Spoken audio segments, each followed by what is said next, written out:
கண்களை மூடி நாம் ஜெபம் செய்வோம். ஆண்டவரே, இந்த வேளையிலும் அப்பா உம்முடைய வார்த்தைக்காக ஜெபிக்கிறோம்.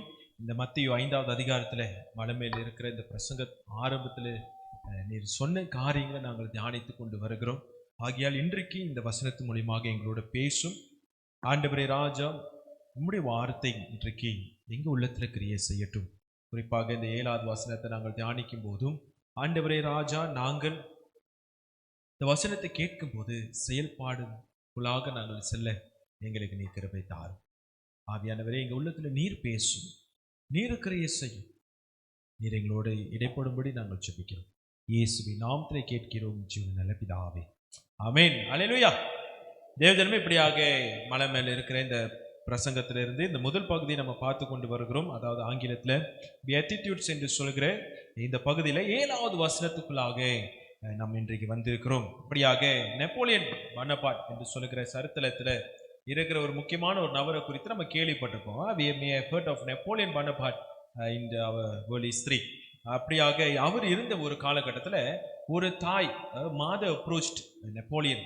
எதுக்காகனா, அவரோட மகனை சிறைச்சாலையில வைத்திருந்தார். Napoleon had a son in the jail or in the prison. இப்படியாக அந்த காலத்துல இன்றைக்கு மாதிரிலாம் இல்லை, எனி டைம் மரணம் வரலாம். அப்படி இருக்கிற நேரத்தில் இந்த தாய் போயிட்டு நெப்போலியன் கிட்ட போயிட்டு கேட்குறாங்க, எங்களுக்கு கொஞ்சம் மகனை விடுதலை செய்யுங்க அப்படின்னு சொல்லி கேட்கிறாங்க. ஒரு தாய் மாதர் approach Napoleon and asked so that the son can be released.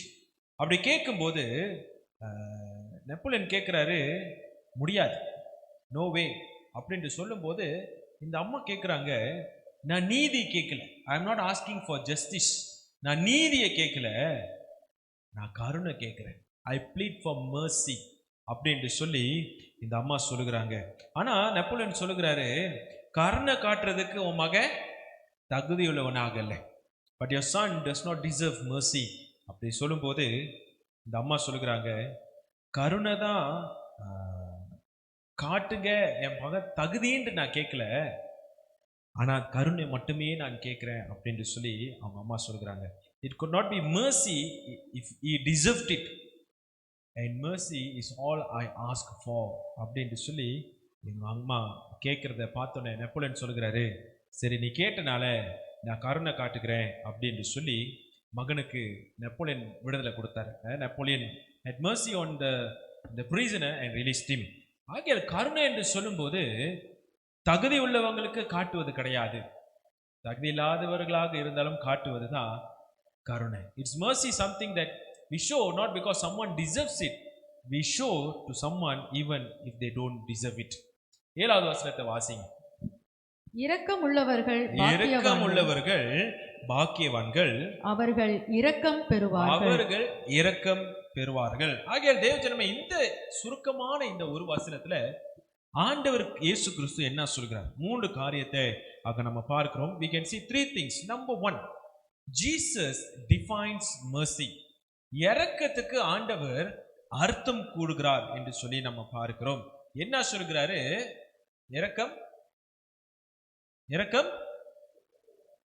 இரக்கம் கொள்ளுங்க, நீங்கள் இரக்கம் பெறுவீர்கள். சரியா? இரக்கம் தானே போட்டிருக்கு, காரணம் இல்லதுல இரக்கம். பாஸ்டர் டோனி எவன்ஸ் என்று சொல்கிற ஒரு போதகர் சொன்ன ஒரு ஒரு ஒரு ஒரு சூழ்நிலை. This is a story of pastor Tony Evans who shared this story. இந்த போதகர் இந்த கதையை அவர் சொன்னார். ஒரு நாள் என்ன நடந்துருச்சு, ஒரு வாலிப மக ரோட்டில் வேகமாக போயிட்டாங்க. இப்போ நமக்குலாம் ஏஎஸ் கேமரா இருக்குது, ஃபோட்டோ பிடிச்சி சமான் வீட்டுக்கு வந்துடும். ஆனால் இந்த காலகட்டத்தில் இங்கே அப்படி கிடையாது. இப்போ நீங்கள் நிறையா டிக்டாக்கோ யூடியூப்லாம் பார்த்தீங்கன்னா நிறைய ஜட்ஜி இதை பற்றி பேசுறதை நீங்கள் பார்த்துருப்பீங்க. சரியா? அப்போ இந்த மக இப்போ கூண்டில் இருக்கிறத பார்த்தோன்னே இந்த ஜட்ஜி கேட்கிறாரு, ஓகே வாட்ஸ் யுவர் ஆஃபென்ஸ், என்ன தப்பு பண்ணிட்டேன் அப்படின்னு கேட்கும்போது இந்த மக சொல்கிறா, 100ல் ஸ்பீட் லிமிட்ல போக வேண்டிய நான் 110ல் போயிட்டேன், அதனால எனக்கு இப்போ $110 நம்ம ஊரு காசு இல்லை, டாலர் எனக்கு ஃபைன் வந்திருக்குது, and I couldn't pay அப்படின்ட்டு சொல்லி அழுந்து கொண்டு இருக்கிறா வாலிப பிள்ளை. ஐ டோன்ட் ஹேவ் $100, $110 அப்படின்ட்டு சொல்லிட்டு அழுந்துகிட்டு இருக்கும்போது ஜட்ஜி சொல்றாரு, நீ கட்டலைன்னா நீ ஜெயிலுக்கு போகணும் அப்படின்னு சொல்லி இன்னும் கூட அழுகுறா. எனக்கு காசும் இல்லை, எனக்கு ஜெயிலுக்கு போகணும் விருப்பம் இல்லை. I don't have enough money and at the same time I don't to end up in jail அப்படின்னு சொல்லி மன்றாடி அழுது கொண்டு இருக்கும்போது ஜட்ஜு சொல்றாரு, ஐயா நான் ஒன்றும் செய்ய முடியாது. I can't do anything. You have to pay or you will go to jail. நீ காசு கட்டணும், இல்லைன்னா நீ சிறைச்சாலைக்கு போகணும், ஒரு வாரம் நீ போகணும் அப்படின்ட்டு சொல்லி இந்த லாயர் சொல்லும்போது அவன் கண்ணீரோடு அழுது கொண்டு இருக்கிறான். காசும் இல்லை, நான் ஜெயிலுக்கும் போக எனக்கு விருப்பம் இல்லை அப்படின்னு சொல்லும்போது ஜட்ஜு சொல்றாரு, ஐ கான்ட் சேஞ்ச் த லா. கட்டளை இல்லை, என்னது லா.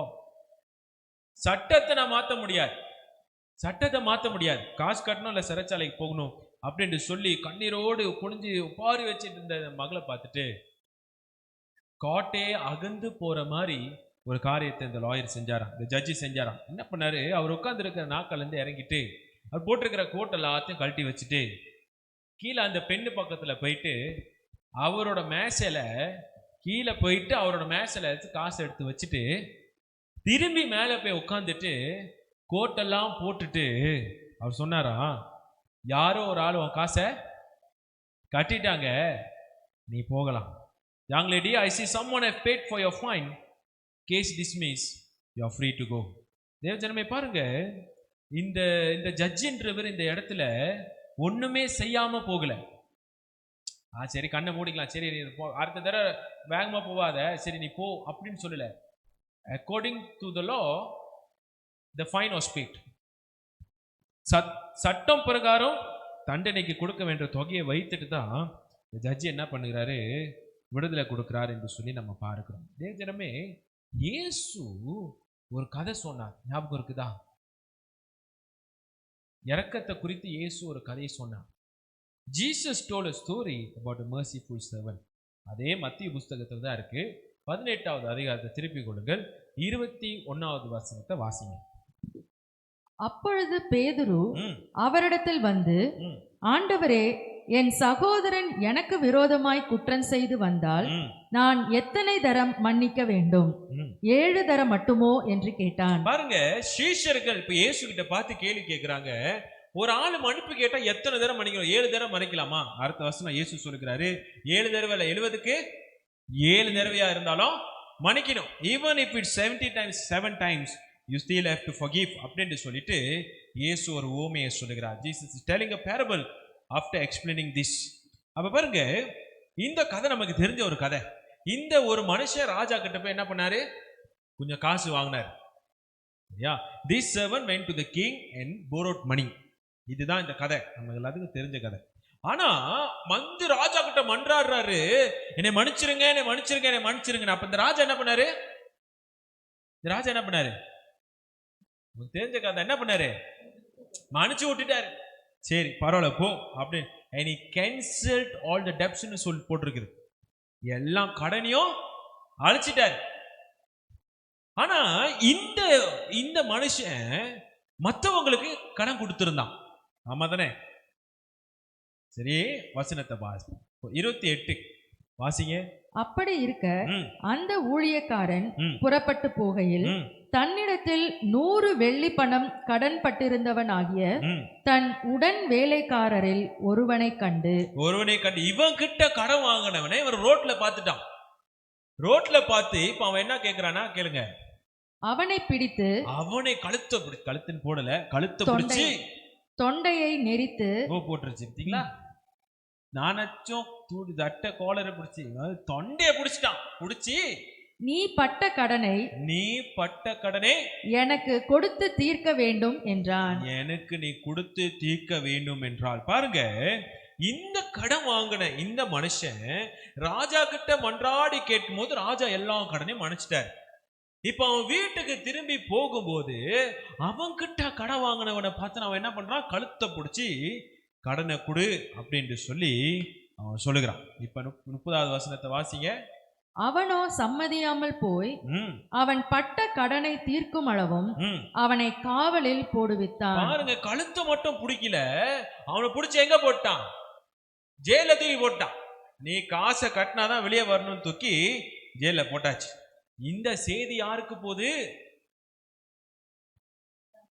நமக்கு தெரிஞ்சதுதான். ஒரு சம்பவம் நடந்தா ஊருக்கே போகுதுன்னு ஒரு கதை. ராஜா ஆபீஸ் வரைக்கும் போயிருச்சு. ராஜா அப்ப என்ன பண்ணுகிறாரு? வாசிங்க 32 33.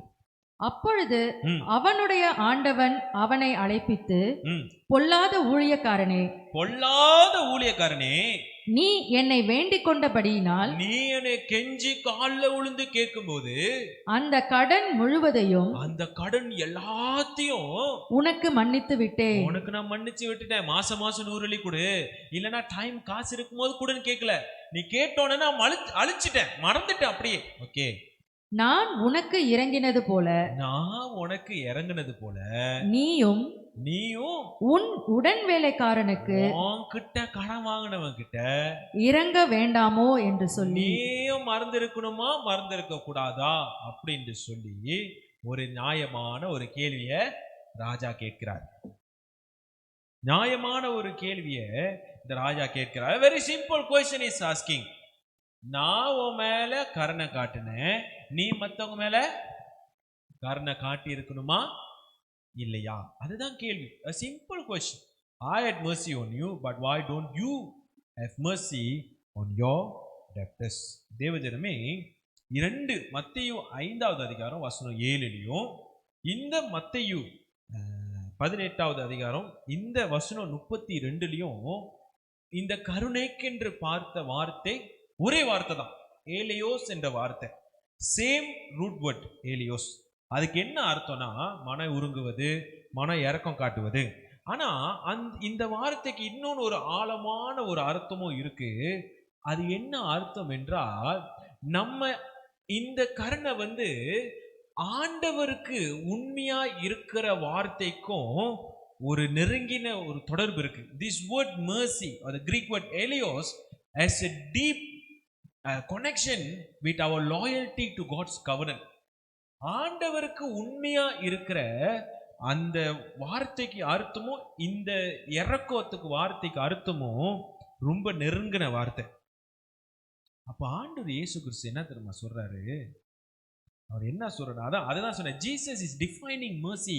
ஆண்டவர் கருணைக்கு அர்த்தத்தை கொடுக்கிறார். என்ன சொல்றாருன்னா, இந்த கருணை எங்க இருந்து வருதுன்னா, ஆண்டவருக்கு உண்மையா இருக்கிற உறவிலிருந்து வருகிற கருணை. This mercy comes from our loyalty to God.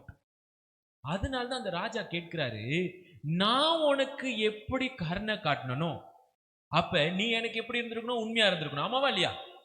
நான் உன் கடனை மன்னிச்சிருக்கிறேன், அப்ப நீ எனக்கு எப்படி இருக்கணும்? உண்மையா இருக்கணும். ஒரு ராஜாவா உனக்கு நான் தண்டனை கொடுத்துருக்கலாம், நான் உன்னை தூக்கி சிறைச்சாலையில போட்டிருக்கலாம். ஆனா நான் உன்னை மன்னிச்சனால நீ எனக்கு என்ன பண்ணியிருந்திருக்கணும்? உண்மையா இருந்து உன்கிட்ட தேடி வரும்போது அவனுக்கு நீ என்ன பண்ணியிருந்திருக்கணும்? என் கிட்ட நீ உண்மையா இருக்கன்னு சொல்லி அவனை மன்னிச்சு விட்டுருக்கணும். அதுதான் கருணை என்ற வார்த்தைக்கு அர்த்தம். நம்ம நினைக்கிற சாதாரண மேலோட்டமான அர்த்தம் கிடையாது. It's not surface level of meaning that we know. This has a deeper meaning. It comes from our relationship to God. அப்ப இன்னைக்கு சிலுவையில இயேசு நமக்காக எல்லா பாவத்தையும் மறிச்சு அவர் நமக்காக மரித்து இருக்கிறாருன்னா, அவர் எனக்காக மன்னிச்சு அவர் எனக்காக மரித்து உயிர்த்தெழுந்தாரு. அப்ப ஒரு ஆள் என் கிட்ட வரும்போது நான் என்ன பண்ணணும்? மூஞ்சி தூக்கிக்கணும், மன்னிக்க கூடாது, முன்னாடி போய் பேசணும். என்னெல்லாம் வாய்ப்பு கிடைக்குதோ அந்த வாய்ப்பெல்லாம் எடுத்துட்டு முதுகுல குத்திடணும். நம்ம தானே? அப்படியா? உண்மையான கருணைக்கு அர்த்தம் என்னன்னா, அவர் என்னைய மன்னிச்சாரு, அதனால சிலுவைக்கு போனாரு. அவருக்கு உண்மையா இருக்கேன்னு சொல்லி நான் மற்றவங்களுக்கு காட்டுறது தான் இரக்கம். ஐயோ பாவம் அந்த இரக்கம் இல்லை. அது மேலோட்டமாக ஒரு நாய் ரோட்ல அடிபடுச்சா ஐயோ பாவம் நாய், அந்த mercy கிடையாது. ஐயோ பாவம், கிறிஸ்து எனக்காக என்ன செஞ்சிருக்கிறாரு அதை உணர்ந்து கொண்டு நான் செயல்படுகிறது தான் இயேசு சொல்லுகிற இரக்கம். That is the meaning that Jesus is defining here. ஆண்டவர் அந்த அர்த்தத்தை தான் இங்க கூறுகிறார். எப்படி நமக்காக கிறிஸ்து அனுப்பி இரக்கம் கொண்டாரோ அதே போல நம்மளும் மற்றவங்களுக்கு இரக்கம் கொடுக்கணும் என்று சொல்லி இயேசு எதிர்பார்க்கிறார். அதுதான் முதல் காரியம். இந்த பகுதியில நம்ம பார்க்கிற முதல் காரியம். இரண்டாவது, God defines mercy. இரண்டாவது, God desires mercy. ஆண்டவர் அர்த்தத்தை கூறிட்டு அடுத்தது என்ன விருப்பப்படுகிறார்னா அந்த இரக்கத்தை நம்மளும் காட்ட வேண்டும் என்று சொல்லி. ஆகையால் இப்பதான் முக்கியமான ஒரு பகுதிக்கு வந்திருக்கிறோம். ஓசையா 6வது அதிகாரம் வசனம் 6 வாசிங்க. ஓசையா 6வது அதிகாரம் வசனம் 6. பலியை அல்ல, பலிகளை அல்ல, இரக்கத்தையும் தகன பலிகளை பார்க்கிலும் தேவனை அறிகிற அறிவையும் விரும்புகிறேன். அப்ப ஆண்டவர் என்னத்தை விரும்புகிறார்னா, ஆண்டவரை அறிகிற அறிவு. அது நம்ம சண்டைக்கு வைத்துக்குவோம். அடுத்தது அவர் காட்டுகிறார், என்ன சொல்றாரு? இரக்கத்தை விரும்புகிறார். God desire mercy. இரக்கம் இருக்கணும், அது ஆண்டவர் ஆசைப்படுகிறார். தேவஜனமே, இந்த வசனம் பழைய ஏற்பாடுல உள்ள வசனமாக இருந்தாலும் அங்கனாச்சும் ஒரு தடவை தான் இந்த வசனம் வரும். ஆனா மத்திய புஸ்தகத்துல உங்களுக்கு வசனம் கொடுத்திருக்கிறேன், அப்புறம் உங்களுக்கு ஸ்லைட் அனுப்பும் போது நீங்க பாத்துக்கோங்க. 5 பகுதியில இருக்குது இயேசு இரக்கத்தை குறித்து பேசியிருக்கிறார். 9வது அதிகாரம், 12வது அதிகாரம், 23வது அதிகாரம். இந்த பகுதியிலெல்லாம் இயேசு இரக்கத்தை குறித்து தான் பேசுகிறார். ஏன்? ஆண்டவருக்கு அதுதான் விருப்பம். இறங்கி போவது ஆண்டவர் விருப்பப்படுகிறார். இன்னொன்னு, ஆண்டவர் இத அவரு மட்டும் ஆசைப்படலைங்க, ஆனா நமக்கும் அந்த ஆசை இருக்கணும்னு தான் அவர் எதிர்பார்க்கிறார். God desires mercy not because he wants, but he desires that we must show mercy as well. அவருக்கு மட்டும் ஆசை இல்லை, நம்மளும் மற்றவர்களுக்கு இறக்கப்படணும் அப்படின்னு சொல்லி அவர் ஆசைப்படுகிறார். அதனாலதான் ஏன் இப்போ முக்கியமான ஒரு காரியம், ஏன் ஓசியாக்கு ஆண்டவர் இந்த வார்த்தையை சொன்னார்? Why God spoke this word to Hosea? பழைய ஏற்பாடுல போதும் ஆண்டவர் கோபாக்கினை உள்ளவராதானே இருப்பாரு, அடிச்சிருவாரு, தண்டிப்பாரு. ஆனா ஏன் பழைய ஏற்பாடுல அதோ ஓசியா தீர்க்கதரிசிக்கு ஆண்டவர் சொல்றாரு, நான் இரக்கத்தை விரும்புகிறேன்னு ஏன் சொல்லுகிறார் பாருங்க. ஓசியா தான் தீர்க்கதரிசிகளுக்கு ஒருத்தவராக இருக்கிறார். few prophets. அந்த few prophetsல ஒருத்தவராக இருக்கிறாரு. எதை பத்தி தீர்க்க தரிசனம் கொடுக்கிறாருன்னா, அவிஸ்வாசம் இல்ல, உண்மைத்துவம் இல்லாத இஸ்ரவேல் ஜனங்களுக்கு தீர்க்க தரிசன வார்த்தைகளை சொன்னார். Hosea is one of the few prophets who spoke or prophesied on unfaithfulness. ஆண்டவருக்கு உண்மை இல்லாமல் இருக்கிறத குறித்து தீர்க்க தரிசன வார்த்தைகள் ஓசியா தீர்க்கதரிசி அவர் சொல்லுகிறார். சொன்ன ஞாபகம் இருக்குதா? கருணை என்ற வார்த்தைக்கு என்ன அர்த்தம்னு சொன்னேன்? இரக்கம். கண்டிப்பா அதுக்கு என்ன இன்னொன்னு ஒரு அர்த்தம் சொன்ன, என்னது? அது எந்த வார்த்தையோட நெருங்கி இருக்கு? லாயல்டி. ஆண்டவருக்கு உண்மையா இருக்கணும். இப்ப இஸ்ரவேல் ஜனங்க ஆண்டவருக்கு உண்மையா இருந்தாங்களா? அந்த வார்த்தை இயேசு அங்க பயன்படுத்துறது தெரிஞ்சுதான் பயன்படுத்துறாரு. அதனாலதான் நமக்கு நிறைய நேரத்துல இயேசு பிரசங்கம் பண்ணும்போது நமக்கு அது மேலோட்டமா இருக்கிற மாதிரி இருக்கு. ஆனா அது மேலோட்டமானதுல அதுக்கு ரொம்ப ஆழமான அர்த்தம் இருக்கு. இயேசு இரக்கத்துக்கு என்ன அர்த்தம்னு சொன்னேன்? ஆண்டவருக்கு உண்மையா இருக்கணும். அந்த உண்மைத்துவம் இரக்கத்துல இருக்குன்னா அவர் நமக்கு இரக்கம் காட்டி இருக்கிறார். உண்மைத்துவம். ஏன் ஓசியா தீர்க்கதரிசிக்கு இந்த வார்த்தை வந்துச்சுன்னா, ஏன்னா அங்கதான் உண்மைத்துவமே இல்லை. ஆண்டு மேல விசுவாசம் இல்லாமல் இஸ்ரவேல் ஜனங்கள் அவர்கள் இருந்தார்கள். ஆண்டவரோட உடன்படிக்கைக்கு உண்மைத்துவம் இல்லாமல் இருந்தார்கள். அப்போ ஆண்டவர் அதனால என்ன பண்றாரு? ஓசியா தீர்க்கதரிசிய யாரை போய் திருமணம் பண்ண சொன்னாரு? Who did Hosea marry? Tamil என்னது? வேஸ்தியா, விபச்சாரி, சரி ஏதோ ஒண்ணு, ரெண்டுல ஒண்ணு. ஒரு prostitute, உண்மை இல்லாத ஒரு பெண்ணை போய் என்ன பண்ண சொன்னாரு? திருமணம் பண்ண சொன்னார். அது ஆண்டவர் ஏன் அதை அப்படி செய்ய சொன்னார்னா, ஆண்டவர் பார்வையில் அது அருவருப்பான ஒரு காரியமாக இருந்தது. அப்போ இஸ்ரவேல் ஜனங்களை என்ன பண்ணார்கள்? சரி, நம்ம ஆண்டருக்கு விரோதமாக இருக்கிறோம், தப்பு பண்ணிட்டோம், என்ன பண்ணிடுவோம்? தப்பு பண்ணிட்டா என்ன பண்ணோம்? பணி கொடுத்துருவோம், செட்டில், ப்ராப்ளம் சால்வ். ஆமா தானே? நான் தப்பு பண்ணிட்டேன், பழி கொடுத்துட்றேன், முடிஞ்சு பிரச்சனை, ஆண்டு மன்னிச்சிருவாரு அப்படின்னு அவர்களுக்கு ஒரு சிந்தனை. அதுக்கு ஆண்டவர் 5வது அதிகாரம் வசனம் 6 சொல்லுகிறார். வாசிங்க, ஓசியா 5:6. அவர்கள் கர்த்தரை தேடும்படி ம். தங்கள் ஆடுகளோடும் அவர்கள் கர்த்தரை தேடும்படிக்கு ஆலயத்துக்கு போனாங்கன்னு போட்டிருக்கா. எங்க போனாங்களா? ஆடுகள் ஆண்டவரை தேடும்படிக்கு எங்க போனாங்க? தங்கள் ஆடுகளோடும் தங்கள் ஆடுகளோடும் தங்கள் மாடுகளோடும் ம், போவார்கள், ம். அவரை காண மாட்டார்கள். அவர்கள் பார்க்க மாட்டாங்க. ஏன்? அவங்க நினைச்சுக்கிட்டாங்க, நாங்க ஆண்டருக்கு உண்மையா இல்ல, உண்மைதான், பழி கொடுத்துருவோம், செட்டல் இல்ல. யாச்சும் அப்படி யோசிச்சுட்டு இருக்கிறீங்களா? பாவம் பண்ணிட்டேன், தஸ்ம பாவம் கொடுத்துட்றேன், கூட கொடுக்குறேன், காணிக்க கூட போடுறேன். தயவு செஞ்சு ஆண்டவருக்கு ரசுவெல்லாம் கொடுக்க முடியாது. Don't bribe God. நீங்க புசாம இருக்கிறத பார்க்கிலும் இந்த மாதிரி செஞ்சீங்கன்னா பெரிய ஆபத்து. அதுக்கு இதை செய்யறது பதிலா புசாம இருக்கிறீங்க, ஆண்டவர் மன்னிப்பு கேளுங்க, ரசுவா வைக்காதீங்க.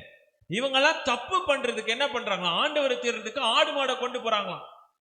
ஆண்டவர் என்ன பண்றாரு? கண்டுபிடிக்க முடியாதுன்றாரு. ஏன் கண்டுபிடிக்க முடியாது? வாசிங்க. அவர் அவர்களை விட்டு விலகினார். ஆண்டவர் அவர்களை விட்டு விலகி போயிட்டாருங்க. போயிட்டார். பாவம் செஞ்சுட்டு இருந்தா விலகி போயிட்டார். அப்போ இஸ்ரவேல் ஜனங்களுக்கு அவர்களுக்கு ஒரு சிந்தனை, நான் பாவம் பண்ணேன், நான் தப்பு பண்ணேன், உண்மைதான், நான் பலி கொடுத்தனா சரியா போயிடும், நான் போய் ஆண்டவருக்கு ஆலயத்துல போய் ஏதாச்சும் முருக பலி கொடுத்தனா சரியா போயிடும். ஆண்டவர் சொல்றார், நீ அங்க என்னை பார்க்க மாட்டேன், ஏன்னா நான் விலகி போயிட்டேன். ஏன் ஆண்டவர் இதை விருப்பப்படலைங்க? ஏன்?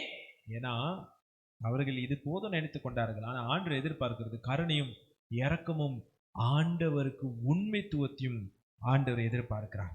அதனாலதான் இன்றைக்கு தேவ ஜனமே நம்ம யோசிக்கணும், ஏன் ஆண்டவர் இன்றைக்கு நம்மளை இரக்கத்தை காட்ட சொல்கிறார்? ஏன்னா அதுதான் அவர் விருப்பப்படுகிறார். Because that's what God desires. அதுதான் ஆண்டவர் விருப்பப்படுகிறார். ஒரே பேரான குமாரனாகிய இயேசு கிறிஸ்துவை நமக்காக அனுப்பி நம்ம இறக்கப்படுவதற்காக அவர் கொடுத்தார். ஆகியால் பெற்ற இந்த இரக்கத்தை நம்மளும் பிறருக்கு கொடுக்க வேண்டும். அதுதான் அவர் அர்த்தமாகும் சொல்கிறார். அதுதான் அவர் விருப்பமோ அவர் படுகிறார். ஆகியால் தேவ ஜனமே, இன்றைக்கு ஆண்டவர் விருப்பப்படுகிறதுனால நானும் நீங்களும் இன்றைக்கு மற்றவர்களுக்கு இறக்கம் கொடுங்க. நம்ம சில நேரத்தில் நினைப்போம், காணிக்கை, தஸ்ம பாக்கு, இதெல்லாம் ஆண்டருக்கு பிரியமானதெல்லாம் ஆண்டருக்கு பிரியமானது இல்லை, அதெல்லாம் ஆண்டருக்கு உடையது. That is God's. அது ஆண்டவருடைய உடையது. ஆனா ஆண்டவர் என்னத்து மேல பிரியப்படுகிறார்னா, நம்ம மற்றவருக்கு மேல இறக்கம் படுவதற்கு. மறுபடியும் ஓசியா புஸ்தகத்துக்கு போவோம். 14வது அதிகாரம் வசனம் 9 வாசிங்க. இவைகளை உணரத்தக்க ஞானமுள்ளவன் யார்? யாரு ஞானம் உள்ளவன்? இவைகளை கிரகிக்கத்தக்க புத்தி உள்ளவன் யார்? புத்தி உள்ளவன் யார்? கர்த்தருடைய வழிகள் கர்த்தருடைய வழிகள் செம்மையானவைகள், செம்மையான வழிகள், நீதிமான்கள் அவைகளில் நடப்பார்கள். அதிலேயே அவர்கள் நடப்பார்கள். பாதகர்களோ வென்றால் அவைகளில் இடறி விழுவார்கள். நம்ம மற்றவர்களுக்கு மன்னிக்கிறதுக்கும் இரக்கம் கொள்வதற்கு கஷ்டப்படுறோமா? அப்ப முதலாவது நீதி உள்ளவர்களாக இருக்கிறோமான்னு கேள்வி கேட்கணும். ஏன்னா அதுதான் அங்க வசனம் சொல்லுகிறது. ஆண்டவர் சொல்றாரு, நீதிமான் அங்க நடந்துட முடியும், நீதிமான் மற்றவர்களை மன்னிச்சிட முடியும், நீதிமான் மற்றவர்களை இறக்கம் காட்ட முடியும், நீதிமான் மற்றவர்களை விட்டு கொடுக்க முடியும். ஆனா நீதிமான் இல்லைன்னா அந்த பாதையில நடக்க கொஞ்சம் கஷ்டம் தான். நான் சொல்லுங்க, ஆண்டோட வசனம் சொல்லுகிறது. ஆகியால் தேவ ஜனமே, இன்றைக்கு மற்றவர்களை மன்னிக்கிறதுக்கோ இரக்கம் காட்டுவதற்கோ இறங்கி போவதற்கோ கஷ்டமா இருக்குதுன்னா யோசிக்க வேண்டும். ஆண்டவருடைய வழி செம்மையான வழியாக இருக்கிறது. இந்த நாட்கள்ல அந்த பாதையில நடப்போம், மற்றவர்களுக்கு இரக்கம் காட்டுவோம், ஆண்டவர் காட்டின இரக்கத்தோடு.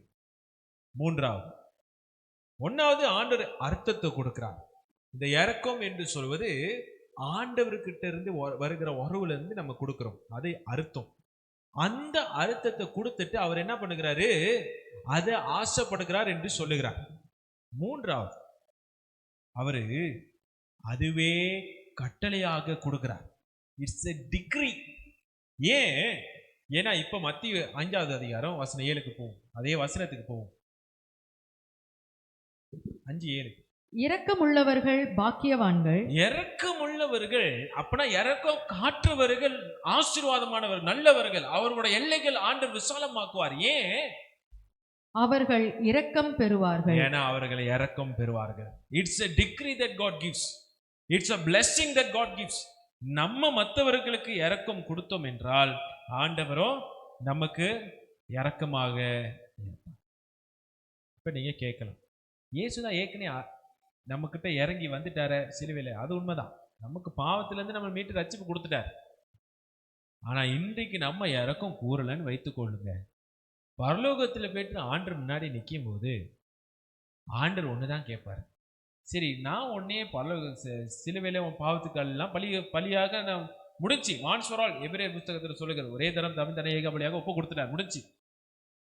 ஆனா இப்ப இங்க இறக்கம் காட்டணும்னா, நீ அவ்வளவு நாள் வாழ்ந்த பத்தியா பூமியில வாழ்க்கை, நீ இறக்கம் காட்டினியா? இந்த ஒரு கேள்வியை ஆண்டவர் கேட்பார். கேட்கும் போது என்ன செய்வோம்? ஆகையால் தேவஜனமே, இன்றைக்கு மற்றவர்களுக்கு நம்ம இரக்கம் காட்டும் போது ஆண்டவர் சொல்லுகிறாரு, நமக்கு ஆண்டவர் இரக்கம் கூறுவார். இத ஆண்டவர் உறுதியாக சொல்லுகிறார். Jesus says it as a definite that we will be shown mercy. நிச்சயமாக இரக்கம் காட்டுவார் அப்படின்னு சொல்லி உறுதியாக அவர் சொல்லுகிறார். ஆகையால் இன்றைக்கு நம்ம மற்றவர்களுக்கு இரக்கம் காட்டும் போது ஆண்டவர் நமக்கு இரக்கம் காட்டுகிறவராக அவர் இருக்கிறார். அது 2வது வருகை வரையிலும் இந்த வார்த்தை அது சொல்லப்படுகிறது. நீதிமொழிகள் 26வது அதிகாரம் வசனம் 27 வாசிங்க.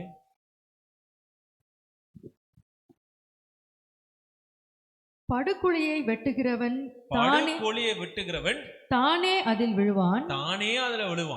கல்லை புரட்டி புரட்டுகிறவன் மேல் அந்த கல் திரும்ப விழும். ஆமா, யாரு மேல கல்லை விட்டடிக்கிறோமோ அவன் மண்டையில திரும்பி கல்லு. இங்க இருந்து மரத்துல தொங்குற மாங்காவை கல் விட்டு அடிச்சா என்ன விழுவோம்? மாங்காய் விழுவோம். ஆனா வானத்தை பார்த்து, வானத்தை நான் கல் விட்டு எறிய போறேன்னு சொன்னா